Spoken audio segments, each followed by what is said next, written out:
Good afternoon, and thank you for spending break time here with us. Break time with Pastor V. I am Pastor V, and again, I want to thank you for being here this afternoon. My prayer is that you leave here after 10 or 15 minutes encouraged and wanting to continue to walk with the Lord and strengthened in your walk with Him. Today, as we talk about let justice roll, don't forget to say hello. And also, if you've missed any of these in the past, you can go back to our Facebook page and look at them. And you can also go to our YouTube page. Yes, we have a YouTube page, youtube.com/Zion Temple. And as you go there, you can see any of the past Break Time with Pastor V, as well as our Sunday morning worship services, music and all. Go ahead and click on that as well. And when you're there, please subscribe to our YouTube page as well, so that you can just receive more notices. And today, let justice roll. Say hello. Let us know where you're listening from, and know that I don't take you for granted, and share this as well as maybe host a watch party. I believe that God blesses us to be a blessing to other people. So, I trust you had a great weekend. And even this weekend, I kind of had to take a mental break from things. We had a great weekend yesterday after church, watching church. We had a family day, just some time. My son came over, and they fixed corny asada, which I don't eat, but they actually had something for me as well, which was really great.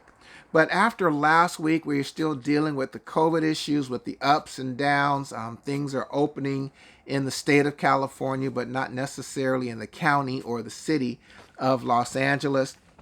We had the announcement, horrible announcement. I think it was Friday night. Yeah, Friday night. Yeah, Chadwick Boseman's death, and that was shocking as well. We had last couple of weeks of political conventions that had its ups and downs on both sides. We had the attempted murder of Jacob Blake, being shot by a police officer in Wisconsin, which sparked off wide scale protest on every level, even in the sports arena, across all sports that we haven't seen before. We've never seen the likeness of this before. So with all of that happening, I just kind of had to take somewhat of a mental break and kind of reassess what's going on. But this morning, as I woke up, and my quiet time happened to be in the book of Amos. It's a small book, but in Amos, the prophet Amos really does some things in dealing with issues much like today. And I can see, wow, right where we are today, that was happening thousands of years ago. And so Amos, he pronounces judgment. He deals with Israel. He deals with their surrounding countrymen or surrounding nations around them. Israel were God's chosen people, much like America say that we are a nation founded on godly principles, which my daughter asked me a question about. Daddy, can we really say that we're a nation founded on godly principles if ever since America was founded, it has always operated by taking over someone else's land and enslaving or using other people? So I think that's a great question. Can we really say that America is founded on godly principles? It did have some godly practices. It does have some godly practices, which are getting fewer and fewer as we exit this era and become more of a post Christianity era.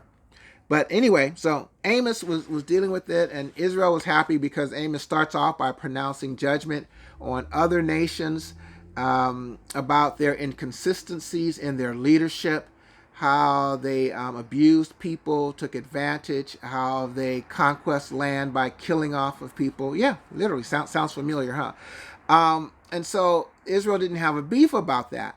But then Amos actually gets to prophesy and to declare some things about God's displeasure about the leadership of Israel as well, God's chosen people. And so now they're upset. Now they have to deal with this because the rooster has come home to roost, and they have to deal with these issues. And much like today, it's Amos deals with the fact that God was so displeased because of some things that were happening. The leaders were accepting bribes. There was a huge deprivation of justice to the poor in the courts. Sounds familiar. There was excessive taxing of the poor. There was complacency of those who really had lived such a life above it all, that they had no idea of what was going on. And then there were those who had an idea but had the thing, it didn't affect me. So, why should I care? I'm living in a nice house. I'm driving well, they didn't drive a nice car, but they lived in palaces back then. Some of the rich folk did. And they were untouched or unscathed by the injustice that was going on, or by the poverty that was going on, or by the corruption, so they said. But God was even displeased with those who were complacent, because complacency was affirming, and complacency is still affirming. And here's what God said to them. He says, listen, you come to church or you bring me offerings, but you have this complacency, and you're involved in bribing. You are practicing injustice. You aren't being fair in court, and you want to come to church to worship me, and you bring me these offerings. God says, I'm not listening to you. I'm not. Even say you sing, you worship. God says, I can't hear you. I'm not. I refuse to listen to that. It is unacceptable because of the inconsistency that's happening with you as a leadership. Who are in control of that inconsistency in which you're practicing in everyday life with how you treat my people, and yet you want to come to worship me. God says, no, I don't work like that. In fact, in chapter 4, verse 12 and 13 is what I really want to look at today. He says, therefore, this is what I will do to you, Israel. And because I will do this to you, listen, prepare yourself. It's going to happen. But here's the verse that I really want to share with you. It's used a little differently. He says, he who forms the mountains, who creates the wind, and who reveals his thoughts to mankind, who turns dawn to darkness, who treads on the heights of the earth, the Lord Almighty is his name. Now, Amos was using this as he said about the assurance of who God is, that his power, that he reveals his thoughts to men, that he turns dawn into darkness, that he treads on the heights of the earth, that he says the Lord Almighty is his name, meaning that he is all powerful and he's going to do this. But I want to remind you of who it is that we serve the God who does not tolerate injustice, and that most of what you are seeing, you're not going to hear this from most churches. You're not going to hear this on the far right. But I believe that what we are experiencing when we begin to see this movement is God saying enough is enough. Yes, enough is enough, that God is displeased with how we, the people of God, have either been complacent by not doing anything or standing up, or we've participated in the injustice and the systematic racism that's going on. One of those two things. So God says, God says that if my people who are called by my name would humble themselves and pray. At first, we've got to admit that we're wrong. We've got to seek God's face and pray. And then he says he would turn from heaven. He would hear from heaven, and we turn from our wicked ways. We've got to admit that we're wrong, and that he would hear from heaven, and that he would heal their land. But until then, I believe that God is on a road of justice and demanding justice and pronouncing judgment. And what I want you to do as we look at that verse that reminds us of who God is, to see that God is faithful. That God is faithful to the cause. He's faithful in his character, and that he will eventually have enough. And I believe that day has come.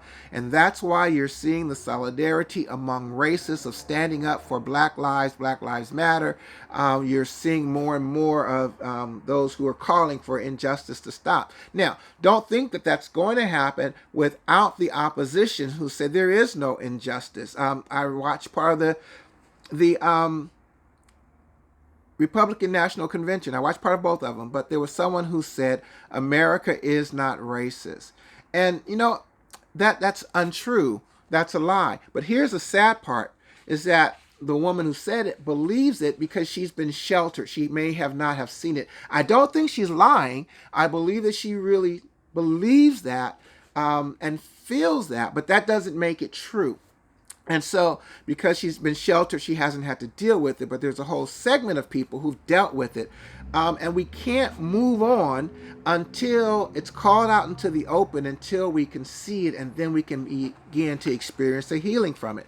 And so, God's faithful to bring that to pass, to cause America to see its injustice. God is also a God who is for the oppressed. God is has a standard of justice.